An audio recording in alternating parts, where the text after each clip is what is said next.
En psychologie, le terme idée fixe désigne une pensée que l'on n'arrive pas à enlever de son esprit. Les médias ont eux aussi leurs idées fixes. Voici celle de cette semaine. Après le massacre de Las Vegas, les Américains et leurs médias ont une idée fixe: comment arrêter les tueries de masse dans le pays. The access issue to weaponry in this country is now a national security issue. How come we have so many mass shootings in this country? We can't have that conversation because it immediately becomes so emotional. Les médias sont eux aussi divisés sur cette question. Pour s'en convaincre, il suffit de zapper sur la chaîne conservatrice Fox News, où les présentateurs ne veulent surtout pas entendre parler d'une législation plus sévère.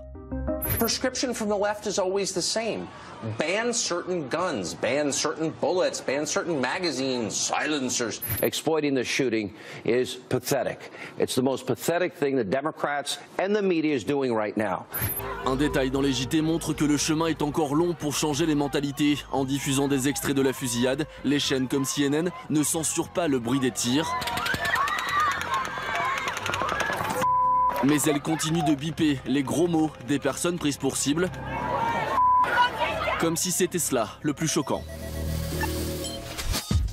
L'idée fixe de nombreux journalistes de la télévision publique espagnole TVE n'est pas une idée mais un sentiment qui ne les quitte plus depuis dimanche. La honte, comme ils l'écrivent en espagnol et en catalan.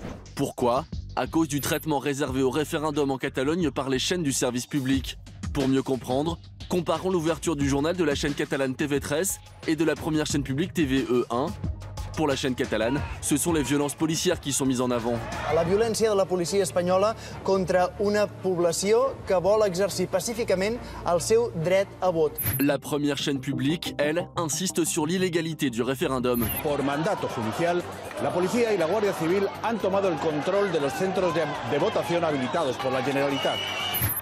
TVE a systématiquement minimisé les violences policières alors que ces images ont fait le tour du monde. Alejandro Caballero est journaliste de la rédaction. Il accuse la télévision publique d'être à la botte du pouvoir. Ça fait 5 ans qu'on transmet des rapports détaillés où on démontre de manière claire que la direction de l'information prend toujours ses décisions dans le but de favoriser le gouvernement. Et on minimise toutes les informations qui pourraient lui porter préjudice. La non-couverture du référendum catalan est la goutte de trop pour ces journalistes qui demandent désormais la démission de la direction de TVE.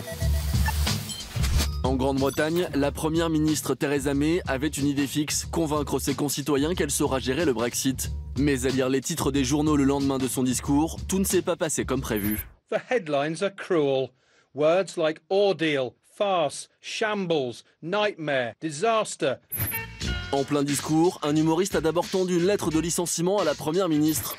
Puis elle a dû s'interrompre à plusieurs reprises à cause d'une toux sévère. Et à la fin, c'est le texte inscrit derrière elle qui s'est fait la malle. Ça fait beaucoup en un seul discours, d'autant que quelques heures plus tard, les journalistes de Sky News en remettent une couche. We think it might have been plagiarized a little bit from the West Wing. Here we go.